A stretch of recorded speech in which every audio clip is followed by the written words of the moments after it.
अस्सलाम वालेकुम। उम्मीद करता हूँ कि आप सब खैरियत से होंगे। मेरी ये वीडियो ख़ास तौर पे एफएससी के स्टूडेंट्स के लिए है जो एफएससी के बाद मेडिकल कॉलेज के दाखिले के इम्तिहान देने के ख्वाहिशमंद हैं। मैं अपने इस वीडियो में आप लोगों के साथ अपने कुछ पर्सनल एक्सपीरियंस शेयर करना चाहूँगा कि मेडिकल कॉलेज में जो दाखिले का इम्तिहान है उसमें किस तरह की मुश्किलात पेश आ सकती हैं या उनका किस तरह से हल मुमकिन है। उससे पहले मैं अपना तारुफ़ करवाता चलूँ। मेरा नाम ज़हीर अब्बास है। मैं कायदे-ए-आज़म मेडिकल कॉलेज में एमबीबीएस का स्टूडेंट हूँ।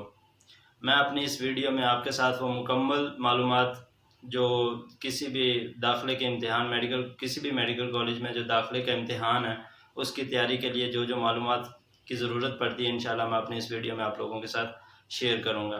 आप लोगों से दरख्वास्त है कि आप ये मेरी वीडियो पूरी देखें। इंशाल्लाह आपको बहुत सारी मालूमात मिलेंगी और आपको दाखिले के इम्तिहान में बहुत ज़्यादा मदद मिलेगी।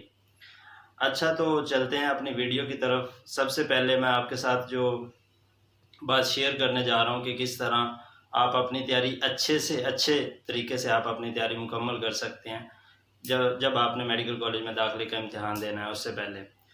तो मेरी ये वीडियो बनाने का जो मेन मकसद है वो सिर्फ यही है कि जो हमारे कॉलेजेस हैं वहाँ पे प्रॉपर काउंसलिंग ना होने की वजह से हमारे जो स्टूडेंट्स हैं प्री मेडिकल के उनको ये अंदाज़ा नहीं होता कि उन्होंने किस तरह से जाके इम्तिहान में बैठना है या इम्तिहान किस नौइयत का होता है। वो सिर्फ वहाँ पे प्रॉपर काउंसलिंग इस तरह से फ़राहम नहीं की जा रही होती जितनी चाहिए, जो मुनासिब जिसकी ज़रूरत होती है। तो इस हवाले से मैंने सोचा कि जो मुश्किलात मुझे पेश आई हैं मैं उनका यहाँ पे ज़िक्र करूँ ताकि जो नए आने वाले स्टूडेंट्स हैं उनको इन मुश्किलात का सामना ना करना पड़े। तो चलते हैं नेक्स्ट अपने जो पॉइंट की तरफ। सबसे पहले तो आप लोगों की तैयारी का जो सबसे पहला मरहला होना चाहिए वो ये होना चाहिए कि आपको सिलेबस का अंदाज़ा होना चाहिए कि कौन सा सिलेबस है। ज़ाहिर सी बात है उनकी जो आउटलाइंस है उसके मुताबिक अगर आप तैयारी करेंगे, UHS university of health sciences है जो ये पेपर लेती हैं, अगर आप उनकी आउटलाइंस के मुताबिक चलेंगे तो इंशाल्लाह आप बेहतर से बेहतर परफॉर्म कर सकते हैं। उसके अलावा सारी किताबें तो सिलेबस में होती भी नहीं है, आपको शायद अंदाज़ा भी होगा। तो सबसे पहले आप लोगों को सिलेबस का पता होना चाहिए कि सिलेबस क्या है, कहाँ से पेपर आना है, उसके हवाले से आपको मुकम्मल गाइडलाइंस पता होनी चाहिए। तो मैं आपको उसका बता देता हूँ कि वो सिलेबस आपको कहाँ से मिल सकता है। आप अपने गूगल पे जाके university of health sciences UHS लिख दें या यूनिवर्सिटी ऑफ हेल्थ साइंसेज लिख दें तो वो UHS की ऑफिशियल वेबसाइट आप लोगों के सामने ओपन होगी। वहाँ पे आप लिख सकते हैं MD-CAT सिलेबस। अभी 2020 का तो शायद आ गया हो या अभी तक नहीं आया। जो भी आपको सिलेबस सामने आता है वो थोड़ा बहुत अपग्रेड होता है, इतना ज़्यादा नहीं होता, मैक्सिमम वही होता है सिलेबस। तो सर आपको वो PDF फॉर्म में सिलेबस वहाँ से मिल जाएगा। आप वो सिलेबस डाउनलोड करें, उसको अपने सामने रख के अपनी तैयारी शुरू करें। फॉर एग्ज़ाम्पल सबसे पहले वहाँ पे सिलेबस के ऊपर ना आउटलाइंस दी होती हैं कि कितने MCQs कौन से यानी कि सब्जेक्ट में से आ रहे हैं। उसके बाद हर सब्जेक्ट की प्रॉपर जो एक्सप्लेनेशन है टॉपिक वाइज उन्होंने वहाँ पे लिखी हुई है। मैं मिसाल के साथ आपको एक्सप्लेन कर देता हूँ। सपोज़ करें कि बायोलॉजी है, 4 सब्जेक्ट्स होते हैं जो MD-CAT के पेपर में आते हैं, बायोलॉजी, केमिस्ट्री, फिज़िक्स और इंग्लिश। तो बायोलॉजी के हर चैप्टर का उन्होंने हर एक टॉपिक की वहाँ पे गाइडलाइन पॉइंट्स के साथ लिखा होता है कि आपने इस टॉपिक में से इतना सिलेबस तैयार करना। कोई टॉपिक समटाइम हाफ होता है, कोई कंप्लीट होता है, या कोई चैप्टर हाफ होता है, या उसके सिर्फ कुछ जो हैं टॉपिक्स वो कंसिडर होते हैं सिलेबस के अंदर, कुछ नहीं होते। तो आप लोगों ने सबसे पहले काम क्या करना है कि सिलेबस डाउनलोड करें, उसको अपने सामने रखें, उसमें पॉइंट वाइज वहाँ से सिलेबस के ऊपर से कोई लाइन आप रीड करें तो उसको आपने बुक में से ढूंढना है कि ये है कहाँ पे। उसके बाद बुक में से ढूंढने के बाद उसको अच्छी तरह से पढ़ें, 2-3 दफ़ा पढ़ लें, 4 दफ़ा, ये आप पे डिपेंड करता है कि आपका स्टेमिना क्या, आपको कितनी दफ़ा कोई चीज़ पढ़ने से अच्छी तैयार होती है। आपने बहुत ही अच्छे तरीके से उसको तैयार करना है कि इसके अंदर से किसी भी नौइयत का अगर कोई हमें मल्टीपल चॉइस क्वेश्चन आता है तो आप आसानी से उसको अटैम्प्ट कर सकें। दूसरी चीज़ ये है कि जो तैयारी के लिए हमारे पास अकेडमीज़ हैं बहुत ज़्यादा। किप्स अकेडमी है, स्टेप अप स्टार्ट हो गया, स्टार्स अकेडमी है। तो उन्होंने जब भी आपने अकेडमी में जाना है तैयारी के लिए तो उन्होंने आपको ढेरों सारी किताबें आपके हाथ में थमा देनी है। उनका सिलेबस एक तो बहुत ज़्यादा टफ होता है और एक उसकी एक्सप्लेनेशन सम टाइम हमारी जो पंजाब टेक्स्ट बुक्स हैं उसमें मिलती है, सम टाइम नहीं मिलती। तो आप लोगों को उस तरफ जाने की बिल्कुल भी ज़रूरत नहीं है। जो मेन चीज़ है तैयारी के लिए, जहाँ से आपका पेपर आना है, वो आपकी पीटीबी है, पंजाब टेक्स्ट बुक है। मेरा नहीं ख्याल कि अगर आप ये पीटीबी से अच्छे तरीके से तैयारी कर लें तो कुछ रह जाता है कि जो एमडी कैट में आए और आप लोगों को पता ना हो। तो सबसे पहले जो चीज़ है, आपने उन बुक्स को अवॉइड करना है जो आपको बहुत ज़्यादा, जितना ज़्यादा मटेरियल आप इकट्ठा करने की कोशिश करेंगे, एंड पे आपको पेपर में उतनी ज़्यादा मुश्किलात आएंगी, क्योंकि आप लोगों के पास रिवीजन का बिल्कुल भी टाइम नहीं बचता। तो इसलिए बेहतर यही है कि आप अपनी जो पीटीबी है, पंजाब टेक्स्ट बुक है, उसके तरफ जाएं, दूसरी किताबों को मतलब कि आप कंसिडर ना करें। ठीक है, तो पीटीबी की बुक्स ज़्यादा रिकमेंडेड है, मोस्ट रिकमेंडेड है। यूएचएस वाले किसी भी आप यूनिवर्सिटी की जो वेबसाइट है वहाँ पे आप देखेंगे तो आपको पीटीबी के अलावा कोई रिकमेंडेड बुक्स नहीं होती। तो आप अपनी जो तैयारी है एमडी कैट की, उसके हवाले से ये जो एक्स्ट्रा मटेरियल इकट्ठा करना छोड़ें, अपनी किताबों पे फोकस करें।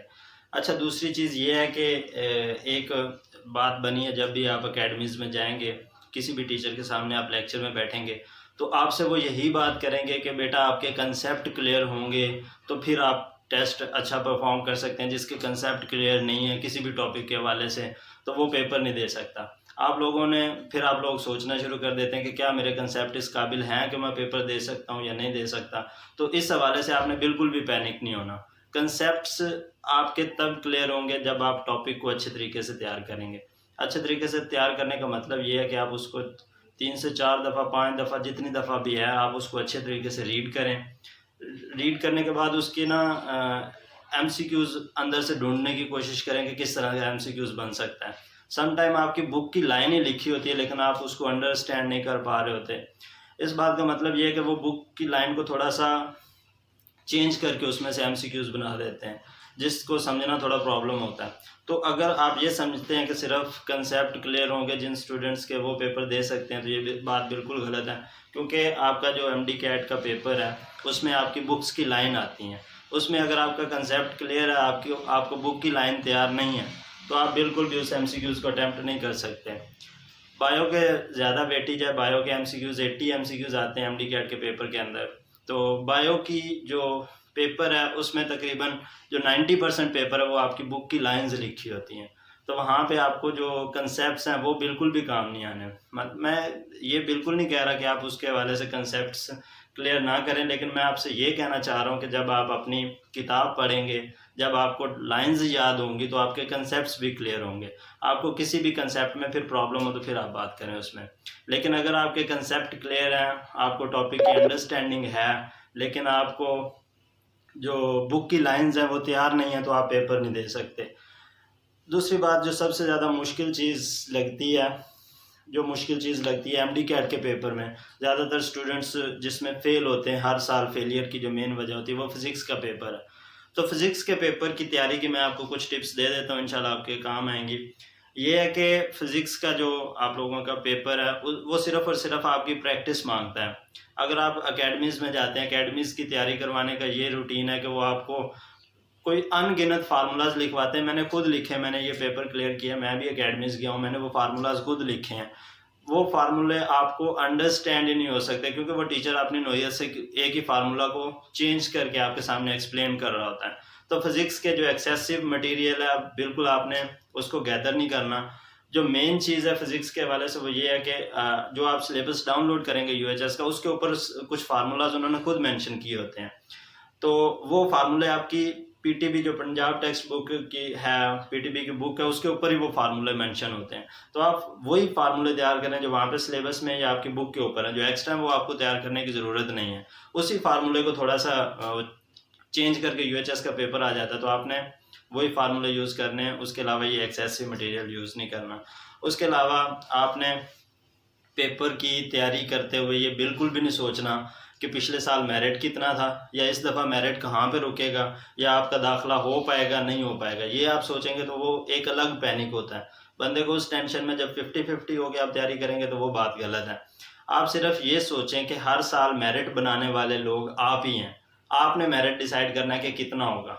उसके हवाले से आप सिर्फ ये सोचें कि 3018 सीट्स हैं MBBS की गवर्नमेंट के मेडिकल कॉलेजेस के अंदर। आपने बस ये सोचना है कि जितने लोग भी पेपर दे रहे हो, आपने पहले 3000 में से कोई भी नंबर पे आपने आना है, तो क्या 3000 में से एक सीट सिक्योर करना मुश्किल है? मेरे ख्याल से तो अगर आपने एफएससी अच्छे तरीके से की है या आप एमडी कैट की एक अच्छे तरीके से तैयारी कर रहे हैं, तो मेरा नहीं ख्याल कि आपको ये बात मुश्किल लगेगी कि 3000 में से किसी नंबर पे स्टैंड करना है।